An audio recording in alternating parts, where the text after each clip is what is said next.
ဒါမင်းအောင်လိုက်လို့ဖြစ်ချင်တဲ့တဆင့်ပြီးတဆင့်လာတာဒါကြောင့်မနေ့ကဒေါ်ကြည်ပြာနဲ့ဘုံနဂါးကိုကျွန်တော်နှိုင်းရှင်သွားတာအားလုံးပဲမင်္ဂလာပါຫນွေမြန်မာနယူးချန်နေမှာကြိုဆိုပါတယ်ຫນွေမြန်မာနယူးချန်နေဟာဆိုရင်နေ့စဉ်တွေဥတော်လာရေးနဲ့ပတ်သက်တဲ့သတင်းတူသတင်းကောင်းတွေကိုတင်ဆက်ပေးနေတာမို့ຫນွေမြန်မာနယူးချန်နေကိုစခိုက်လေးလုပ်ပေးပြီးအသိတင်တိုင်းသိရအောင်ဘေးနာကနူဒီခေါလောလေးကိုပါနှိပ်ပေးခဲ့ပါနော်ကျေးဇူးသူများကိုအထူးပဲကျေးဇူးတင်ပါတယ်ရွေးကောက်ပွဲလဲပြီးတဲ့အချိန်မှာကျွန်တော်တို့ဘက်ကို NUG ကိုထိုးခွဲပြီးတော့ NUG နဲ့ပြည်သူနဲ့အယုံကြည်မဲ့အောင်ပတ်စံကိစ္စနဲ့ပဲထိုးခွဲတာဖြစ်တယ်ရဲဆက်အလွန်တန်မိုက်ရိုင်းတဲ့အလွန်တန်ရက်ဆက်တဲ့မြူဝါဖြစ်တယ်သူတို့မြုပ်ထားတဲ့အပင်းတွေဒိုတိမဟုတ်ဝေးကြီးအကြောင်းပြပြီးပတ်စံနဲ့စီယုံခံရတာဖြစ်တယ်အလွန်အမတန်ရုပ်မာကြတဲ့သူများဖြစ်တယ်NUG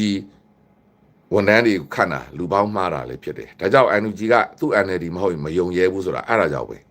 ဘယ်သူကမှမယုံရတဲ့ခေတ်ကြီးဒါကြောင့်လေအခုဒီပြဿနာတက်တဲ့အချိန်မှာ NUG ကိုချင်းမစာပေးပဲနဲ့ NUG ကိုပက်ဆက်တက်ဆဲနေတဲ့ CDN တွေကိုတွေ့နေရတယ်သူတို့ကိုချင်းမစာပေးနိုင်ဘူးသူတို့ဘာမှလည်းနားမလဲဘူးအဲ့တော့ပက်ဆက်တက်ဆဲနေကြတဲ့ CDN တွေကိုပြောချင်တာကလူကြီးမင်းတို့အုံနှောက်လောက်နဲ့မင်းအောင်လှိုင်ကပြုတ်စားပလိုက်မယ်တိတ်အမှန်တရားလူချင်းကိုယ့်အကူမင်းအောင်လှိုင်ကိုသွားတိုက်ကြနေရာတကာကိုကျွန်တော်တို့အမှန်တရားပြောလို့မရတာတွေအများကြီးရှိတယ်ပြောမှလည်းမဟုတ်ဘူးဒါပေမဲ့ဒေါ်ကြည်ပြာသည် NUG ကိုကာကွယ်နေတာဖြစ်တယ်NUG အတွက်ယနေ့ထိသစ္စာရှိနေတာဖြစ်တယ်ရန်သူရဲ့ထူခွဲမှုကိုနင့်နာခံသွားတဲ့လူသားဖြစ်တယ်ဒါလို့ဆိုရင်ကျွန်တော်တို့ညီကိုတွေလက်ခံမယ်တင်ပါတယ်ပြည်သူဆိုပြီးတော့ငကားလို့တို့လိုမျိုးပြည်သူအမှန်တရားဒီပတ်စံနေရှင်းပေးဟိုပတ်စံနေရှင်းပေးဆိုတဲ့အလွန်အမတန်အောက်တန်းကြတဲ့ CDN တွေကိုပြောခြင်းတယ် CDN အယောင်ဆောင်ထားသောသူများဖြစ်တယ်တိတ်စရင်ရှင်းခြင်းမင်းအောင်လှိုင်ကိုစရင်သရှင်းခိုင်းမှာစိတ်စရင်ရှင်းခြင်းမင်းအောင်လှိုင်ကိုစရင်သရှင်းခိုင်းမှာဒါကြောင့်ဘယ်သူမှမယုံတာဒါကြောင့်ဘယ်သူမှ NUG ရဲ့ကြိုးဝိုင်းတဲ့ကိုပေးမဝင်တာဘယ်သူမှယုံလို့မရဘူးအချင်းချင်းတော့အခုကိုအချင်းချင်းဆိုတဲ့လူတွေတောင်အခုမယုံရတော့ဘူးဒေါ်လာရေးကြာလာတဲ့အခါမှာသူတို့ရဲ့ရှင်သန်ရက်တည်မှုတွေနဲ့ကိုကြိုးရှာခြင်းနဲ့စိတ်တွေတို့ဒီမဟုတ်ဒေါ်လာစားတွေအဲ့ဒီပြဿနာပဲအပွင့်လင်းဆုံးပြောမယ်NUG ဒီနေ့ရက်တည်နေတာအလွန်အမတန်လူကြီးမျိုးတို့ရိုးရှင်းသလိုအလွန်အမတန်ပြည်သူပတ်စံတွေအားလုံးနဲ့ပဲရက်တည်နေတော့လူကြီးမျိုးတို့ထင်နေတယ်ဆိုရင်တော့ကိုယ့်အကိုထောင်ပြီးတော့မင်းအောင်လှိုင်ကိုတိုက်ကြည့်လိုက်ကဘာကြီးဟာအဲ့လောက်မရိုးရှင်းဘူးအဲ့ဒီကဘာကြီးအဲ့လောက်မရိုးရှင်းဘူးဆိုတာဒီနေ့သမရဒေါ်နန်ထွန်းကြီးလက်တွေ့ပြနေပြီကဘာကြီးမှာပတ်စံနဲ့ပတ်သက်လာရင်အကျိုးစီးပွားနဲ့ပတ်သက်လာရင်မရိုးရှင်းဘူးအဲ့ဒါကိုကဘာခေါင်းဆောင်ဖြစ်တဲ့သမရဒေါ်နန်ထွန်းမဂါဒီဒီနေ့လက်တွေ့ပြနေပြီဒါကြောင့်သမရဒေါ်နန်ထွန်းရဲ့ story ပေါ့နော်ကျွန်တော်နေ့တိုင်းရှင်းပြနေတာအဲ့တော့အပြတ်ပြောမယ်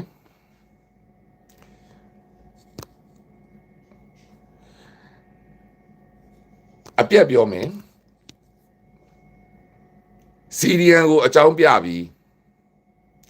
NUG ကိုထိုးခွဲနေကြပြီဒေါ်ကြည်ပြာသည်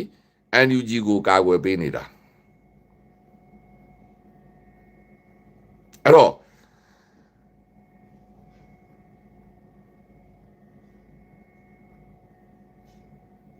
ကာကွယ်ပေးနေတာတိုင်ကြားတဲ့သူများသည်ငကားတို့စိတ်သက်ပဲငကားတို့အုပ်စုနဲ့တဖွဲ့တယ်ပဲစိတ်တက်ချင်းတူတဲ့အုပ်စုပဲ အတွင်းထဲမှာဝင်လာပြီးဝန်ထမ်းဝင်လုပ်ပြီးမှဝန်ထမ်းဝင်လို့လည်းကိုခေါ်လို့ဖြစ်တာပေါ့ဗျာအတွင်းထဲကနေဖောက်ထွက်သွားတာ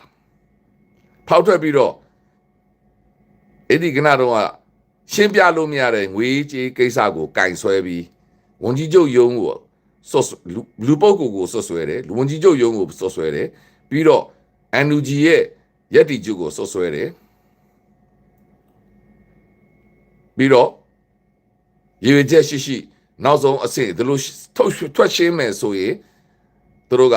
ဝန်ကြီးချုပ်ကိုနှုတ်ထွက်ဖို့အထိ NUG ကိုဟိုပတ်စံရှင်းပေးပါလားဒီပတ်စံရှင်းပေးပါလားဆိုတဲ့ဟာကနေထိုင်ပြောနေကြတဲ့ CDM များစကားတွေကဇာတိတွေပြလာကြပြီ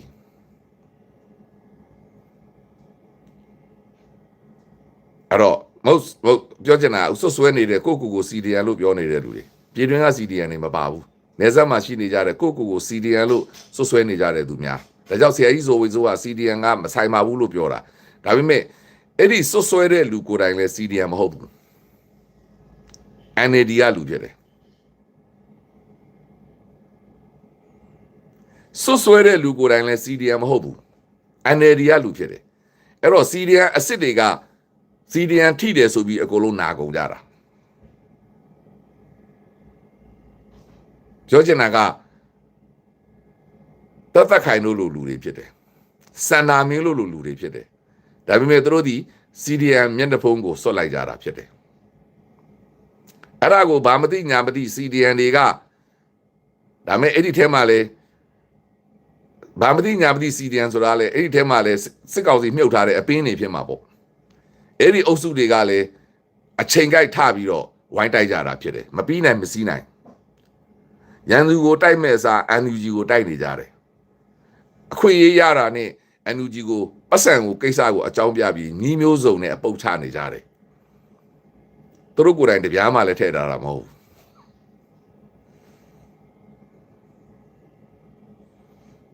အဲ့တော့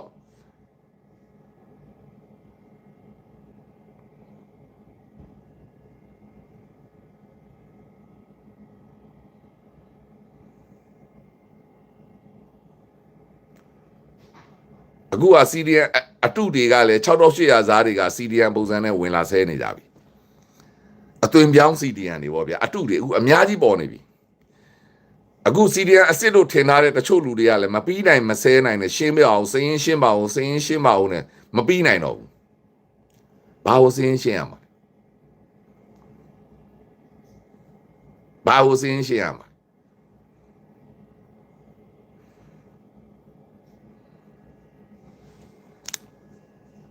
အဲ့တော့တမန်ရိုးသားတဲ့ကျွန်တော်တို့ပြည်သူများတမန် NUG ဘယ်လို run နေလဲဆိုတာမသိတဲ့ပြည်သူများကိုပလေးကျွန်တော်ထုတ်ပြောမယ် NUG ဟာတမန်လူသားတွေဖြစ်တယ်ပြည်တွင်းမှာပဲမရောက်လိုက်လို့ ਨੇ စိတ်ပြေးရန်ကစားနေကြတဲ့သူများဖြစ်တယ်ရိုက်ချိုးခံထားရတဲ့သူများဖြစ်တယ်အဲ့တော့သူတို့ကထောင်ထဲကိုဝင်လိုက်ထွက်လိုက်နဲ့ရိုက်ချိုးနေကြတဲ့လူများဖြစ်တယ်ပြီးတော့သူတို့ကဒေါ်ဆန်းစုကြည်ရဲ့အကုန်မသိပါဘူးအကုန်သိစရာလည်းအကြောင်းမရှိဘူးအဲ့တော့ဒေါ်ဆန်းစုကြည်ရဲ့အစိုးရလက်ထက်မှာသူတို့ဒီ NGO တွေနဲ့တော်တော်လေး NGO တွေနဲ့တော်တော်လေးအလုပ်ဖြစ်ခဲ့ကြတယ်အဲ့တော့အဲ့ဒီ NGO နဲ့အလုပ်ဖြစ်ခဲ့ကြတော့ NGO တွေရဲ့လုပ်ပုံကိုင်ပုံကိုကောင်းကောင်းနားလည်သွားကြတယ်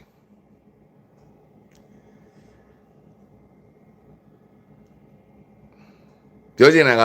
လူရည်လေလာကြတယ်ဒီကိစ္စဟာ NGO တွေနဲ့အများကြီးဆိုင်တယ် NGO ဆိုတာလူတိုင်းသိပါလေ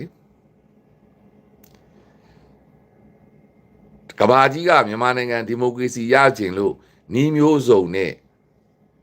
ခေါင်းစဉ်မျိုးစုံအောက်ကနေထောက်ပံ့ပေးနေတဲ့ဟာကို ဘာလုပ်ငန်းလုပ်မယ်ဒီလုပ်ငန်းတက်မယ်ဆိုပြီးတော့သူတို့က project တင်တယ်လို့ခေါ်တာပေါ့စီမံကိန်းလေးတွေပြပြီးတော့ပတ်စံရတယ်ဥမာကလေးငယ်တွေကို AIDS ကျွေးတိုက်ကျွေးမယ်ဒါမျိုးပေါ့ကလေးငယ်တွေကို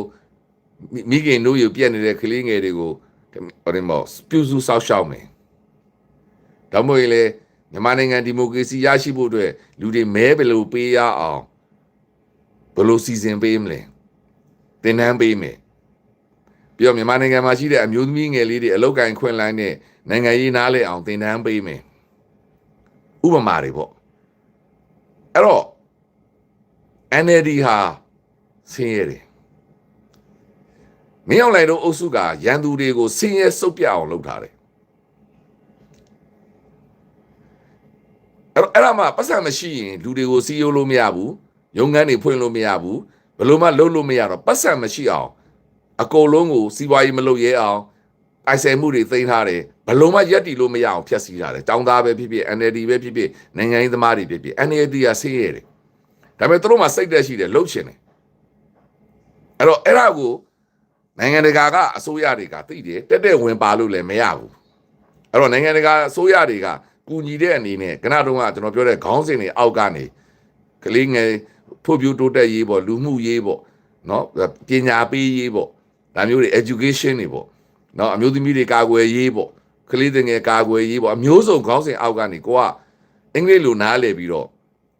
စာတန်းလေးတွေရေးပြီးစီမံကိန်းလေးတွေသူတို့ကိုတင်ပြရင်သူတို့ကအဲ့မှာပတ်စံချပေးတယ်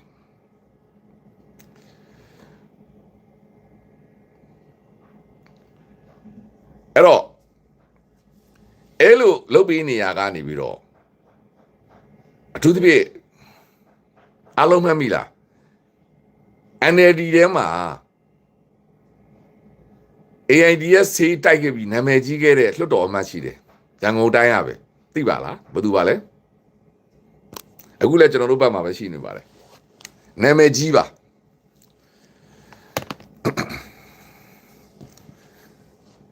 သူပတ်စံနေနဲ့လေ AIDS ဆေးတိုက်ကျွေးမယ်ဆိုပြီးတော့လုပ်ခဲ့တဲ့လူနာမည်ကြီးတက်ကြွလှုပ်ရှားသူចောင်းသားခေါင်းဆောင်ဖြစ်ရနေ NLD ကိုရောက်ပြီးနာမည်ကြီး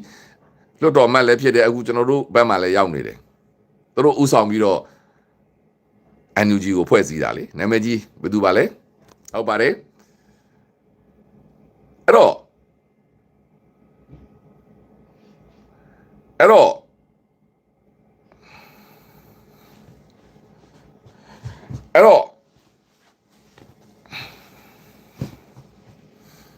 ဒေါ်ပြူသိန်းမှန်ပါတယ်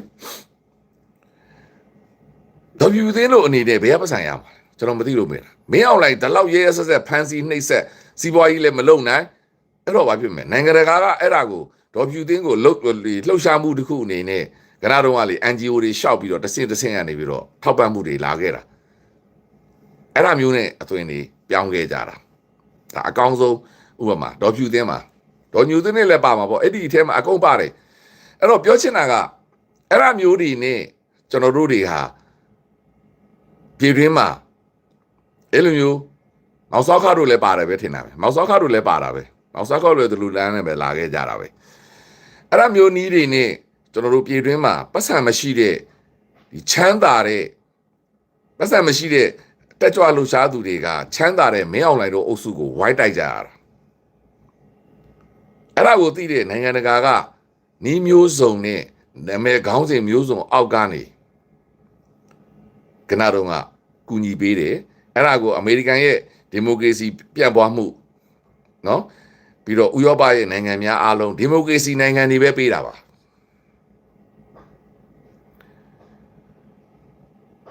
အဲ့တော့အဲ့လိုမျိုးပုံစံနဲ့ဟုတ်ပါတယ်မင်္ဂတောင်ကျောင်းပြည်သူကိုဆိုတော့ဟုတ်ပါတယ်အဲ့ဒါမျိုးပုံစံနဲ့ရက်တည်ခဲ့ကြရတာအဲ့တော့ဒေါအောင်ဆန်းစုကြည်အစိုးရနဲ့သိန်းစိန်အစိုးရလက်ထက်တက်လာတဲ့အခါမှာပွင့်လင်းမြင်သွားတော့အဲ့ဒီ NGO တွေကိုနိုင်ငံတော်ကတရားဝင်လုပ်ခွင့်ပြုလိုက်တယ်ဦးသိန်းစိန်အစိုးရလက်ထက်တွေကအဲ့တော့မြန်မာနိုင်ငံမှာ NGO ယဉ်ကျေးမှုကအရင်တုန်းကဒေါ်ဖြူသိန်းတို့လိုလူပုဂ္ဂိုလ်အချို့ကနေပြီးတော့လူတိုင်းလှုပ်ရှားတတ်တဲ့အနေအထားဖြစ်သွားတယ်ကဘာကြီးကလည်းမြန်မာနိုင်ငံအသွင်ကူးပြောင်းနေတာဖြစ်တဲ့အတွက်ပက်ဆက် NGO တွေကိုပေးတယ်ဒါပေမဲ့ project တွေတော့လုပ်ပြရတာပေါ့နော် ကိုဘာရွေချက်နဲ့ကိုဘာကိုလုပ်တယ်လဲပေါ့ဥပမာဟိုတောက်ရည်ရှားပါနေတဲ့နေရာမှာတောက်ရည်တန်းနေပေးတာတို့ကလေးငယ်တွေပညာသင်ကြားဖို့ရှားပါနေအဲ့ဒါမျိုးတွေပေါ့ဗျာအဲ့ဒါမျိုးအနေထားနဲ့ဒီ NGO ယဉ်ကျေးမှုကမြန်မာပြည်မှာတော်တော်လေးခက်စားလာတယ်တချို့ကလည်းမှန်မှန်ကန်ကန်လုပ်တယ်တချို့ကလည်းအဲ့ဒါကိုလှုပ်ရှားပြီးတော့သိတဲ့အတိုင်းပဲအဓိကရိုဟင်ဂျာပဋိပက္ခဖြစ်လာတဲ့အခါမှာအဲ့ရိုဟင်ဂျာတွေအရေးကိုအကြောင်းပြပြီးချမ်းသာသွားတဲ့ NGO တွေအများကြီးပေါ်လာတယ်ဘာလို့ရိုဟင်ဂျာပဋိပက္ခဖြစ်တဲ့အခါမှာအာရပ်နိုင်ငံတထိန်နိုင်ငံတွေကလည်းအဲ့ဒီ NGO ကိုအကြောင်းပြပြီးတော့အဲ့ရိုဟင်ဂျာအရေးလုပ်မယ်ဆိုရင်ပတ်ပတ်ဆက်ပတ်စံတွေထုတ်ပေးတာအဲ့တော့ကြီးတဲ့ချမ်းသာသွားတဲ့လူတွေအများကြီးဒါပေမဲ့ဒီနိုင်ငံရေးသမားတွေ NLD အုပ်စုတွေကတော့မင်းအွန်လိုင်းတို့အုပ်စုကိုတော့နှစ်ဖက်ခွာတာပေါ့ဗျာ double check တဲ့ပုံစံနဲ့သူတို့ရတဲ့ဟာလေးတွေသူတို့နိုင်ငံရေးကိုဆက်သွားခဲ့ကြတယ်အဲ့တော့အဲ့လိုပုံစံနဲ့သွားခဲ့ကြတယ်အဲ့လိုပုံစံနဲ့သွားခဲ့ကြတော့ NUG ဒေါ်စန်းစုကြည်တို့အာဏာအသိမ်းခံရတဲ့အခါမှာ NUG ကဖွဲ့လိုက်တယ်ဒေါ်ဖြူသိန်းတို့ပဲဥဆောင်ပြီးဖွဲ့တာပါဒေါ်ဖြူသိန်းပါပါတယ်ဖွဲ့တဲ့ထဲမှာဖွဲ့ပြီးတဲ့အခါမှာသူတို့နိုင်ငံတကာကိုရောက်လာတဲ့အခါမှာသူတို့ရက်တီဖို့အခက်ခဲတွေမျိုးစုံရှိတယ်လက်ဆက်ရက်တဲတွေရှိတဲ့ခါကျတော့ဒီ NGO အဖွဲ့အစည်းတွေက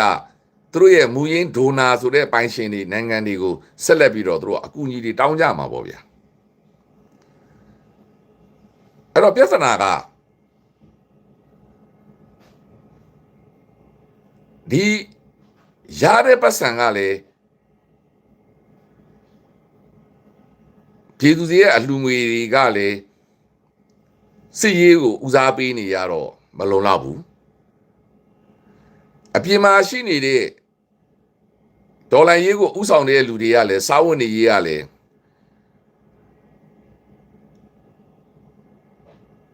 စားဝတ်နေရေးကလည်းရက်တီဖို့ကလည်းရှိတယ်အဲ့ဒီထဲမှာမှအရေးကြီးဆုံးချက်ကထိုင်းနိုင်ငံလိုတရားမဝင်နေရတဲ့လူတွေကတရားဝင်ရက်တီဖို့ကလည်းရှိတယ်အဲ့လိုအနေထားများကနေတစ်ကမ္ဘာလုံးမှာကျွန်တော်တို့ဝန်ကြီးတွေပေါ့ဗျာရှင်းပြောရရင်ဝန်ကြီးတွေနိုင်ငံတကာမှာနေနေတာအလကားနေနေတာမဟုတ်ဘူးကမ္ဘာအစိုးရတွေကမ္ဘာဒီတကယ်ဒိုနာတွေကိုလိုက်လံပြီးတော့တွေးဆုံရတာပေါ့အခုညီတောင်းရတာပေါ့ဘာလို့လဲဆိုတော့ပတ်စံမရှိဘဲနဲ့ဒေါ်လာရေးလုပ်လို့မရဘူးပတ်စံမရှိဘဲနဲ့ရုံးဖွဲ့လုပ်လို့မရဘူးပတ်စံမရှိဘဲနဲ့ run လို့မရဘူးဒါပေမဲ့အဲ့ဒီကမ္ဘာနိုင်ငံများကလည်းစစ်ရေးဆိုမပေးဘူးတပြားမှမပေးဘူးသူတို့ရဲ့အစိုးရရဲ့ policy ကသူများနိုင်ငံရေးမှာဝင်ဆွဲလို့မရဘူးဒါပေမဲ့ဒီမိုကရေစီကိုအားပေးတဲ့ပုံစံလူအခွင့်အရေးပုံစံဆိုရင်တော့သူတို့မှာပေးပိုင်ခွင့်ရှိတယ်သူတို့ရဲ့ donor အဖွဲ့တွေက charity အဖွဲ့တွေပေါ့ဗျာလူမှုဖိုလုံရေးပေါ့ရန်ပုံငွေအဖွဲ့တွေကအဲ့တော့အဲ့ဒီလမ်းကြောင်းကိုတည်ရတာပဲပြောချင်တာကအဲ့ဒီယဉ်ကျေးမှုဟာဒီမိုကရေစီယဉ်ကျေးမှုပဲအခုအမေရိကန်မှာရှိတဲ့ပါတီကြီးတွေလည်းဒိုနာတွေပေါ်မှာပဲရက်တယ်သမ္မတဒေါ်နယ်ထရန့်ဆိုရင်ဒိုနာတွေသူ့ကိုဒေါ်လာတန်းနဲ့သိန်းနဲ့ချီတဲ့လှူတဲ့ဒိုနာတွေကိုအခုဝန်ကြီးတွေပြန်ခတ်ထားတာ UK နိုင်ငံမှာလည်းပါတီတွေကဒိုနာတွေပေါ်မှာပဲရက်တည်တယ်ဒါပေမဲ့ UK အစိုးရကတော့နိုင်ငံခြားဒိုနာတွေကိုစပိတ်လိုက်ပြီပြောကြတာအမေရိကန်ကမက်ဂါတွေဝင်လှူပြီးတော့မက်ဂါတွေကဒီမှာကြီးစိုးမှာဆိုလို့အဲ့တော့အဲ့ဒီ NGO ယဉ်ကျေးမှုနဲ့အဲ့ဒီဒိုနာယဉ်ကျေးမှုဟာဒီမိုကရေစီယဉ်ကျေးမှုပဲအဲ့ဒီ charity ဆိုတဲ့ရန်မုံငွေရှာခြင်းဟာအဲ့ဒါဒီမိုကရေစီယဉ်ကျေးမှုပဲဒီမိုကရေစီရဲ့တောက်တိုင်မှာဖြစ်တယ်အဲ့ဒါကိုအရက်ဘက်လူအဖွဲ့အစည်းလို့ခေါ်တယ်ဒီနိုင်ငံမှာလည်းပါတီတွေကပါတီ member တွေရဲ့ဒီ member ကြီးပေါ့နော်ဒီအဖွဲ့ဝင်ကြီးနဲ့ရက်တီလို့မလုံလောက်ဘူးရွေးကောက်ပွဲ campaign တွေလုပ်ဖို့ပါတီလုပ်ငန်းစဉ်တွေလုပ်ဖို့အတွက်ကဒိုနာလိုတယ်အဲ့တော့အလှူရှင်လိုတယ်တရားဝင်လှူလို့ရတယ်အဲ့ဒီဒိုနာတွေကိုသူတို့ရွေးကောက်ပွဲနိုင်ရင်အစိုးရအဖွဲ့ထဲမှာတာဝန်တွေပြန်ပေးတယ်အမေရိကန်နိုင်ငံမှာပို့ပြီးတော့သိကြတယ်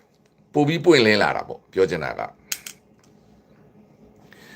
အဲ့တော့အမေရိကန်နိုင်ငံမှာဆိုရင်သမ္မတဒေါ်နယ်ထရန့်ကဒါအရှင်းဆုံးလို့ပြသွားတာဒိုနာတွေဆိုရင်ဝန်ကြီးတောင်ပေးတယ်ဗျအဲ့ဒါလက်ပေးလက်ယူမဟုတ်ဘူးဗျ အဲ့တော့မြန်မာနိုင်ငံကလူတွေကမင်းအောင်လှိုင်စနစ်ကိုတိုက်ချင်တာနဲ့အဲ့လိုပတ်စံလှူတဲ့လူတွေကယာဒူးပေးတယ်ဆိုရင်အပြစ်မြင်နေကြတာသူတို့ဒီမိုကရေစီအကြောင်းလည်းမသိဘူးသူတို့ဘာမှလည်းမသိဘူးမသိဘဲနဲ့ဒီမိုကရေစီဆိုရင်6ပြည့်စကင်းသေးလဲစင်ဘိုးဘွားကြလာတဲ့နတ်ဖျားလို့များထင်နေကြလားမသိဘူး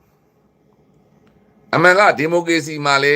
အဲ့ဒီဒိုနာဆိုရင်ဒါအမေရိကန်သမ္မတဒေါ်နယ်ထရန့်ကအရှင်းကြီးပြောထားတာသူ့ကိုလှူတဲ့လူတွေအခုသမ္မတဒေါ်နယ်ထရန့်ရဲ့မဆာဝီကုတ်တို့ဘာလို့ဝန်ကြီးဖြစ်နေတွေ့တယ်မလားအကြံပေးတယ်အဲ့လူတွေအားလုံးဒီပတ်စံများများလှူတာလို့ဒေါ်လာများများလှူတဲ့လူများများရမှာပြောချင်တာကပတ်စံချမ်းသာတဲ့လူတွေအုပ်စုလိုက်နိုင်ငံရေးလုပ်တာအဲ့ဒါဒီမိုကရေစီစနစ်ပဲပတ်စံမရှိဘဲနဲ့ဒီမိုကရေစီလုပ်လို့မရဘူးအဲ့တော့ဒီမိုကရေစီညင်ကျေးမှုဆိုတာပတ်စံရှိမှဒီမိုကရေစီကိုရက်တည်လို့ရတာစနစ်ကိုတည်ဆောက်ယူလို့ရတာအဲ့တော့ NGO ဒီ